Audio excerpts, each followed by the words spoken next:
예수님 이름으로 기도하옵나이다. 아멘. 할렐루야.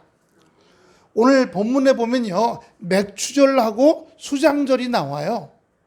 이 맥추절은 보리를 추수하는 때를 말하는 겁니다.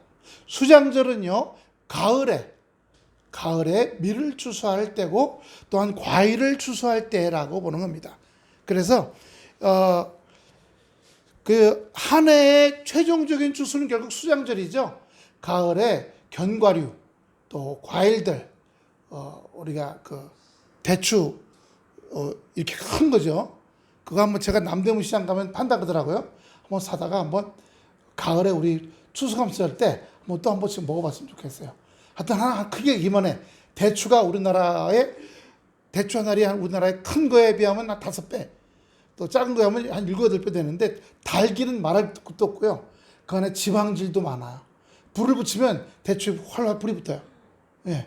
그래서 그 때로 대추를 바짝 마른 대추를 불쏘시개로 쓰기도 해요. 예. 하여튼 이 맥추절은 봄 보리 또 뭐 밀 이런 걸 수확하는 봄 작물 추수제예요. 이 무교절 기간 중에 첫 수확한 이 보리단을 하나님께 바친 날, 그 절기죠. 오순절이라고도 하고 시완절이라고도 하고, 우리 양력으로는 지금 우리 6월 7월 2일인데 양력으로는 우리나라의 5월 6월에 해당하죠. 우리나라 저 남쪽 지방에 하면 제가 제주도 보니까 제주도는 제주도에서 보리 많이 나는 거 아시죠? 제주도에 보리로 만든 카스테라가 그렇게 또 맛있어요. 청보리. 그리고 제주 밑에 있는 그 섬 있죠? 그 섬에 가면 섬 전체가 다 보리라, 그 둘레길을 가면 완전히 그 보리밭을, 섬이 보리밭인데 거기 둘레길을 한 바퀴 돌 수 있는 그런 여행 코스도 있는데, 제가 갔을 때 20년 전에는 2002년도죠. 그때는 뭐 그런 거 아무것도 없어도 보리 참 좋았어요. 그 초등학교가 때 12명 있는데 지금은 초등학교가 애들이 있는지 없는지 모르겠네요. 그리고 수장절은 모든 추수가 끝나는 가을에 큰 기쁨의 절기예요. 이 가을에 질 때는 보리나 밀 때보다는 추수할 양이 많아갖고 뭘 져요? 초막을 져요. 임시 거주처죠. 그래서 초막절이라고도, 수장절, 초막절 다 같은 의미로 쓰기도 합니다.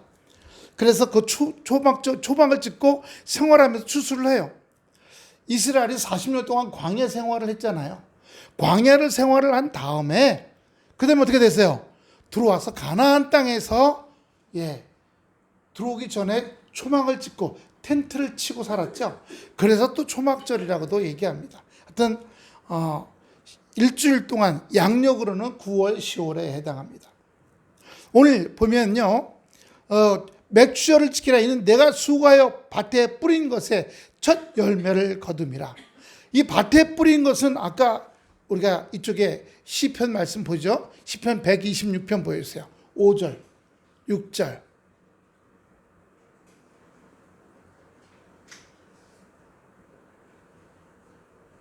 눈물을 흘리며 씨를 뿌리러 나가는 자는 어떻다 그랬어요?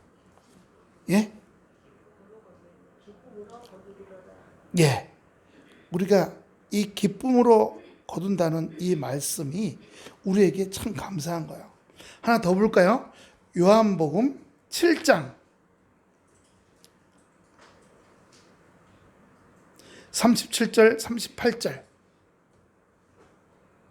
요한복음 7장 37절 38절. 명절 끝나고 곧 큰 날에 예수께서 서서 외쳐 이르시되 누구든지 목마르거든 내게로 와서 마셔라. 나를 믿는 자는 성경의 이름과 같이 그 배에서 생수의 강이 흘러나오리라. 이는 그를 믿는 자들이 받을 성령을 가리켜 말씀하신 것이라. 예수께서 아직 성령을, 영광을 받지 않으심으로 성령이 아직 그들에게 계시지 아니하였더라라고 합니다. 결국 말씀을 받는 자는 성령을 받는 거예요. 여러분, 이 맥추절은요, 또 다른 의미로 보면 목마른 자들이, 할렐루야, 목마르고 기갈이 찼고 영적으로 허기진 자들이 말씀을 먹어 말씀으로 추수되는 역사를 말하는 겁니다. 할렐루야. 말씀이 충만해 주시길 축원합니다. 이 맥추절에 우리가 상반기 동안에 땀 흘린 거 수고하는 것 은혜도 있지만 또 상반기 동안에 우리가 기도하고 말씀 보고 은혜 받아서 우리가 상반기 동안을 주여 힘들고 어려웠지만 말씀으로 이겨내서 지금은 어떻게 해요? 말씀 은혜를 추수한 거 감사합니다. 한번 따라합시다. 옆 사람 한번 인사합시다. 상반기 동안 말씀 추수, 기도 추수 감사합니다. 할렐루야.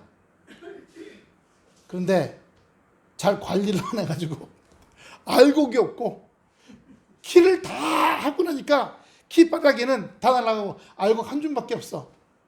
그럼 거둘 게 있어요, 없어요? 없는 거죠.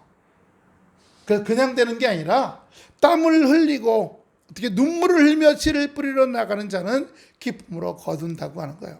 그래서 재밌는 거 있습니다. 여러분, 씨 뿌리는 저도 어제 저 지금 창문 밖에다가 이런 화분, 네모난 화분이 좀 작은 거예요. 하다가 하나는 바질이라고 있죠. 허브. 그거 2줄로 심었어요. 그래도 물 좀 주고 이제 하루 8시간씩 햇빛을 쬐야 된다 그러더라고요.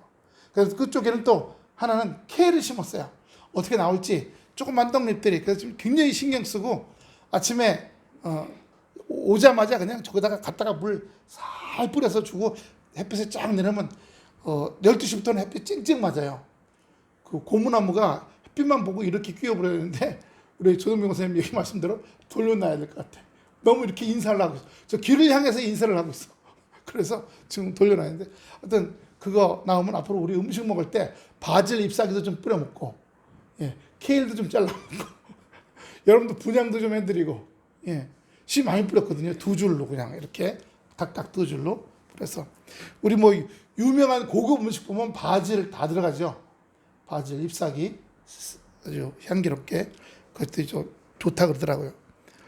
하나님께서 우리가 땀 흘리고 애쓰는데 농사지는 농사꾼들을 보면 땀 흘리는 데 나가서 똑같은 일을 반복적으로 해요, 안 해요? 우리 최춘식 권사님 양평 가시면 똑같은 일을 반복적으로 하시잖아요. 예? 땀을 뻘뻘 흘리면서 그냥, 예. 어제 어떤 농부 한 분 오셨는데 요즘에 이 폭염에 하니까 얼굴이 다 익어서 시뻘게 이거 왜 안 발라 그랬더니 귀찮아서 안 발랐대. 그랬더니 아주 빨갛게 익어버렸어. 여기하고 모자 써는데도 반복적으로 땀을 흘리고 수고하는 것 귀찮죠? 귀찮아요. 근데 중요한 게 있어요. 땀을 흘리고 귀찮고 하기 싫고 하지만 따라해 봅시다. 운명을 바꾼다. 운명을 바꾼다. 운명을 바꾸는 거예요. 이스라엘 사람들이 어때요? 포로 갔다가 남방에서 돌아오게 한다 그랬어요. 남방은 바싹 마른 땅입니다. 내 인생이 바싹 말랐어요. 그런데 돌아왔다는 거예요. 어디로요? 가나안 땅으로. 땀 흘리고 수고하고 애쓰면 그만큼 거두는 땅으로 운명이 바뀌게 되었다는 것이 바로 이 맥추절의 의미인 줄로 믿습니다. 할렐루야. 하나님께서 나만 아니에요. 그것이 흘러내려가요. 기름이 흘러내려갑니다.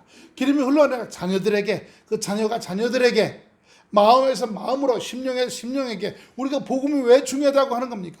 복음에는 하나님의 말씀의 생수와 기름 부음이 있어서 성령의 역사가 있어서 한 사람을 적셔지고 한 사람을 촉촉케 해서 그 한 사람 안에서 복음의 싹이 나고 복음의 꽃이 피고 꼭 복음의 향기가 나고 과정이 필요하겠죠. 땀 흘리고 애써야겠죠. 하지만 향기가 진동하고 열매가 열리게 될 때 하나님께 기쁨과 영광 돌리게 되고 그것이 또 어떻게 돼요? 흘러가게 돼 있어요. 예수 그리스도의 충만함이 사마리아 여인에게 흘러간 줄로 믿습니다. 할렐루야. 사마리아 여인이 그 동네 사람들에게 다 또 기름 부음을 연결해 준 줄로 믿습니다. 할렐루야. 우리가 사는 삶이 그거예요. 우리가 그리스도의 향기요 그리스도의 편지라고 얘기하지 않습니까? 성경이 말씀해요. 증거합니다. 그런데 향기와 편지는 뭐예요? 우리 삶 자체가 세상 사람들이 보는 거예요. 남편과 아내가 있어요. 남편은 믿고 아내는 교회 안 다녀요. 그럼 이 아내는 교회 오면 같이 뭐 오니까 남편 따라오지만 잘 뭘 아직 믿지 못해. 남편은 아멘 아멘 하는데 근데 목사님이 말씀하시는 예수님을 그 아내는 받을까요? 아니요. 안 들어요. 그 아내는 누굴 통해 예수님 알아요? 남편의 모습을 통해서 예수님을 알게 돼요. 남편이 하는 말, 남편이 하는 얘기, 남편이 하는 행동을 통해서 예수님을 발견하고 깨닫게 돼요. 그러니까 남편이 부정적이면 그 아내는 예수님을 부정적으로 보게 됩니다. 예. 대부분 또 자녀들도 그래요. 자녀들도. 부모가 사이가 나쁘잖아요. 그러면 두 부모 중에 약한 쪽에 의견이 느끼는 의견을 자녀들이 다 받아들여요. 또 반대로 교회도 아내가 교회 나오고 남편이 안 나온다. 근데 같이 따라 나왔어. 목사님의 말씀이 남편에게 들어가진 않아요. 자기의 아내의 말과 행동하는 삶을 통해서 예수님을 발견합니다. 그 말은 곧 우리가 향기가 되고 편지가 되어야 된다는 말이에요. 할렐루야. 내가 향기와 편지가 되지 않으면은 올바른 모습이 안 되죠. 그렇기 때문에 오늘 여기에 씨를 뿌리는 고통과 근심의 때예요. 한번 따라합시다. 씨를 뿌릴 때는 땀 흘리고 수고하고 고통과 근심의 때다. 하지만요, 씨를 이미 뿌려놓은 사람은요, 추수 때의 풍성한 수확을 생각하게 돼요. 할렐루야. 내가 뿌려놨어. 나 했었어. 죽을 힘을 다했어. 여러분, 이스라엘 백성들이 북이스라엘은 아시리아로 포로가 되어갔고 남유다는 바벨론으로 포로가 되어갑니다. 그 포로가 되어갔던 때에서 에레미야의 예언대로 70년 만에 돌아와요. 포로에서 많은 시련을 당했어요. 많은 시련을 당했지만 영광스러운 미래가 기다리고 있어요. 수고하고 고통당하고 압제당하고 낙심하고. 여러분, 이방인이라는 건요, 우리도 그렇잖아요. 외국 사람들이 와서 일하고 있어. 그러면 우습게 여기잖아요. 지난 12월 달에 미국 갔을 때 거기 뭐 애플티, 그러니까 사과를 끓여서 만든 차예요. 그걸 이제 셋이서 한 잔씩 먹으라는데 1달러밖에 안 해. 10달러를 냈어.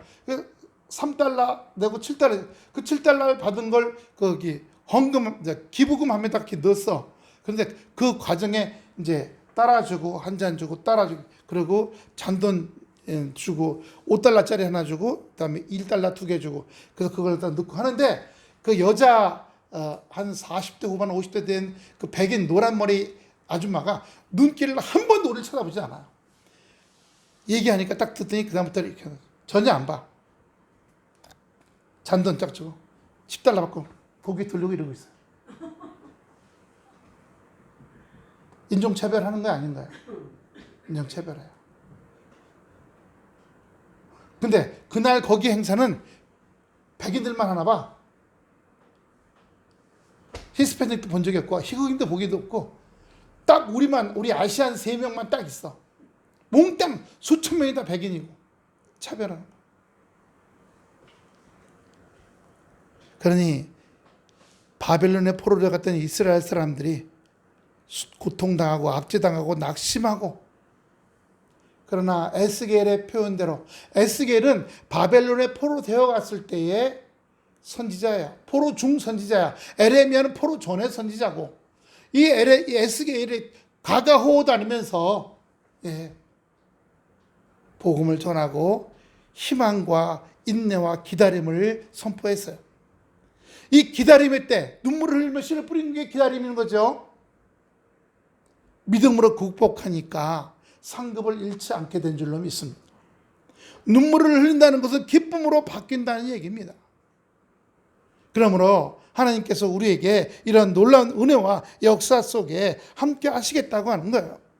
학개서 2장 보여주세요. 학 2장 15절 좀 길게 봅니다. 2장 15절부터 23절까지 한번 봅니다. 한 절씩 나눠 읽겠습니다. 제가 16절, 여러분이 17절, 제가 17절, 여러분이 18절, 이렇게 한 절씩 23절까지요.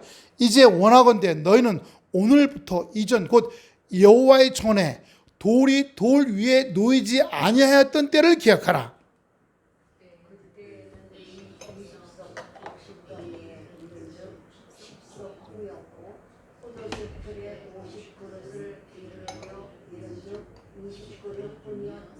(17절입니다) 만군의 여호와가 말하노라.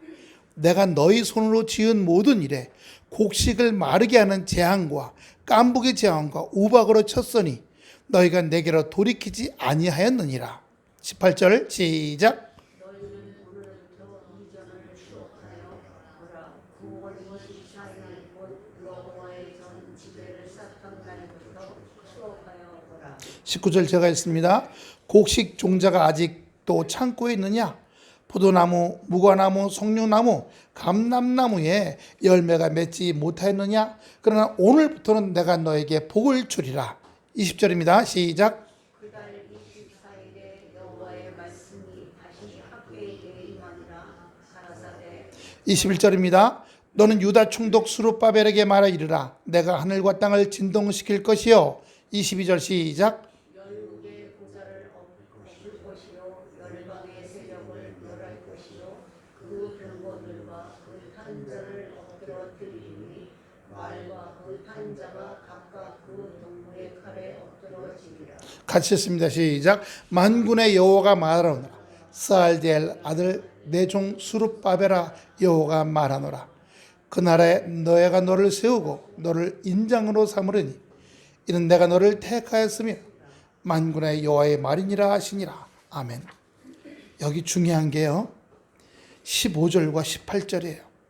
15절을 보면 이제 원하거든 너는 오늘부터 이전 곧 여호와의 전에 돌이 돌 위에 놓이지 아니했던 데를 기억하라. 성전이 쌓여지지 않았다는 겁니다. 하루하루 애쓰고 밭에 나가 들에 나가 땀 흘리고 수고하고 애쓰고 눈물로 그렇게 해서 쌓인 것을 말하는 줄로 있습니다. 할렐루야. 요즘은 하루하루 기도와 말씀으로 쌓이는 것을 말하는 거예요. 힘들고 어려워 짜증나고 속상하지 말고 그걸 말씀과 기도로 쌓으면서 극복하고 이기고 나가는 거예요. 홍수가 오는데 뚝을 쌓아놓으면 홍수가 물이 들어오질 않아요. 말씀으로 말씀과 말씀 벽돌 기도 세멘트 말씀 벽돌 기도 세멘트로 쌓아놓으면 어떤 것이 쳐들어와도 우리가 이기고 나가게 될 줄로 믿습니다.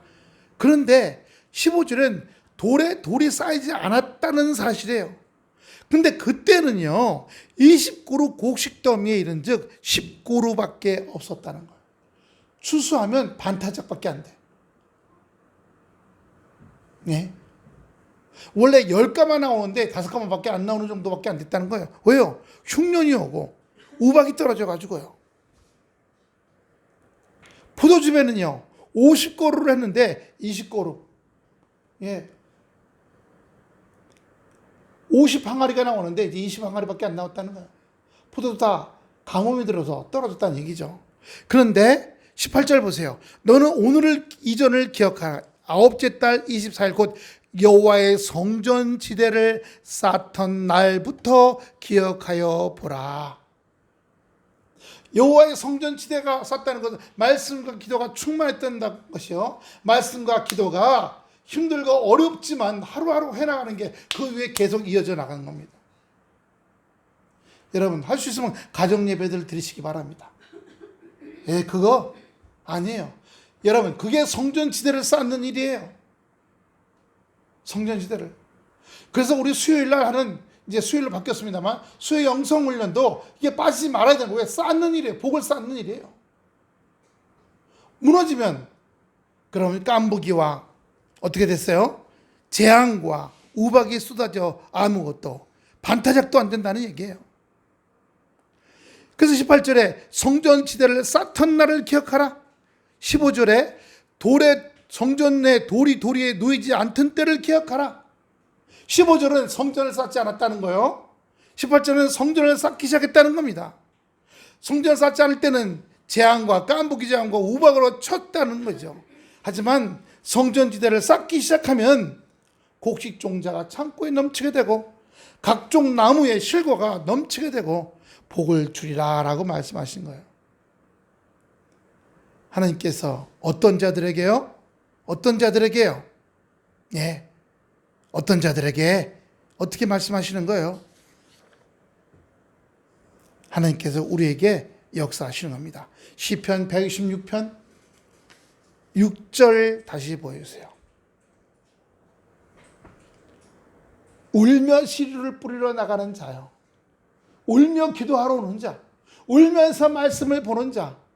지키려고 애쓰는 자. 우리가 세상 거는 삼시세끼 챙겨 먹고 놀러도 가고 뭐 쫓아다니고 그런 데는 애쓰는데, 땀 흘리고 더운데 주님 앞에 말씀하고 기도하는 데는 애쓰지 않습니다. 울며 씨를 뿌리러 나가는 자, 이 말은 씨 주머니 알죠? 여기 농사꾼 여기다 씨 주머니 이렇게 밭에 그리고 이렇게 뿌리잖아요. 이 씨 주머니 옆구리에 차고는 씨 주머니를 그걸 들고 매일마다 나가서 뿌리는 거예요. 이걸 할로코 엘레크라고 얘기하는데 어떤 동작을 계속 반복되게 한다는 겁니다. 근데 할로코 엘레크는요, 울면서 한다는 얘기예요. 울면서 반복적으로 뿌린다는 거예요. 예.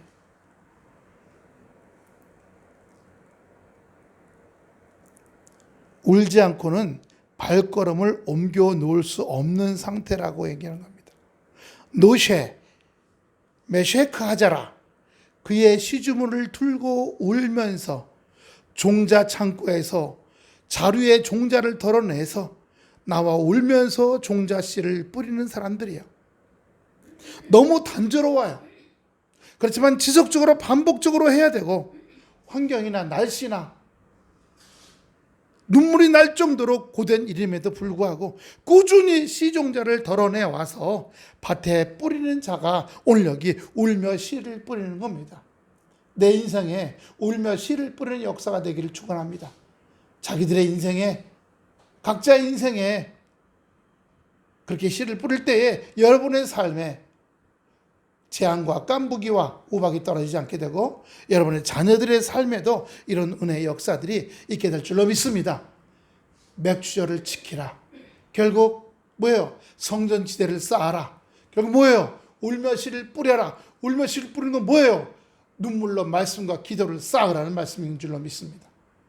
울면서 눈물로 기도를, 말씀을 쌓을 때 하나님께서 그런 말미암아 포도나무, 무화나무, 야자나무에 열매가 있게 하시고 맥추절에는 봄 추수를 하게 하시고 가을에 추수감사절에는 다른 여러 가지 과일과 견과류들을 추수하게 하시는 복된 은혜가 있게 될 줄로 믿습니다. 그래서 우리들에게 오늘부터는 내가 너에게 복을 주리라 말씀하셔요. 마음이 부자고요. 인생은 가난하면 사실은 마음도 가난해질 수밖에 없어요. 예.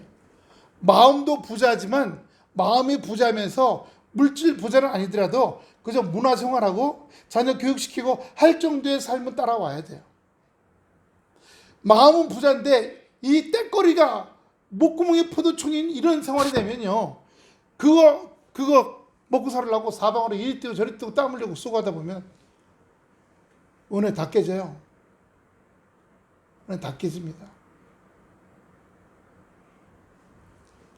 제가 별내에서 CU 5일 야간 스텝 하면서 이제 새벽에 사람이 없잖아요. 2시 넘어가면. 그럼 나와서, 그때가 또 한겨울이야. 나와서 하늘에 겨울철 별들 쳐다보면서 주여, 주여. 오늘 주님께서 맥추절은 제목이요. 성전지대를 쌓는 일이다라고 제가 제목을 잡았어요. 맥추절은 성전지대를 쌓는 거요. 동시에 울며 씨를 뿌려 나가는 겁니다. 성전지대 그냥 쌉니까? 돌을 매다가 놓고 거기다 놓고 모래로 세면 이기고 놓고 쌓고 놓고 쌓고 이것도 땀 흘리고 수고한 노가다 아닙니까? 그래서 맥추절은 성전지대를 벽돌을 쌓아 올리는 거고 성전 벽을, 또 하나는요 땀을 흘리고 반복적으로 종자씨를 밭에 가지고 나가 뿌리는 일입니다. 힘들고 어려워도 하나님께서 돌이키시고 인도하시고 역사하시는 은혜가 우리 땅에, 우리의 삶에 넘쳐나는 역사가 나타나고 인도받을 줄로 믿습니다. 그러므로 오늘 이 맥추절을 우리가 잘 기억하여서 맥추절을 지키라. 이는 내가 수고하여 밭에 뿌린 곳에 첫 열매를 거두미라. 출애굽기 다시 보여주세요. 원래 오늘 말씀 26장 16절 맥추절을 지키라. 이는 내가 수고하여 밭에 뿌린 곳에 첫 열매를 거두미라. 수장절을 지키라. 봄 추수, 가을 추수예요. 이는 내가 수고하여 이룬 곳에 연종 한 해 마지막 때라는 말입니다. 연종 밭에서부터 거두어 저장함이니라. 하나님께서 전반기에 영육간의 강건함으로 후반기에 영육간의 강건함으로 역사하실 때에 여러분 오늘 우리가 강조하는 것은 맥주전은 성전 지대를 쌓는 것이요 성전에 돌을 올려놓는 것이요 또한 동시에 울며 씨를 뿌린다는 사실을 기억하셔서 아까 말씀드렸죠. 뿌리는 자는 뿌릴 때는 근심과 고통과 울면서 뿌리지만 씨를 뿌리고 나면 추수 때 풍성한 수확을 기대하며 감사하는 사람이 될 줄로 믿습니다. 힘들더라도 말씀의 씨와 기도의 씨를 많이 뿌리시길 바랍니다. 그래야 여러분 마지막 때에 우리가 주님 앞에서 거두는 역사, 기쁨으로 웃으며 거두는 역사가 넘쳐나기를 축원합니다. 기도하겠습니다. 아버지 하나님 은혜와 사랑을 감사를 드립니다. 주여 우리의 삶에 함께하여 주시고 축복해 주시어서 주님 이 맥추절에 내가 수고하여 밭에 뿌린 곳에 첫 열매를 거둠이라고 말씀하였사오니 아버지 이런 귀한 은혜와 사랑을 허락하여 주시옵소서. 감사 영광 찬양 돌려드려오며 예수 그리스도를 받들어 간절히 기도드려사옵나이다.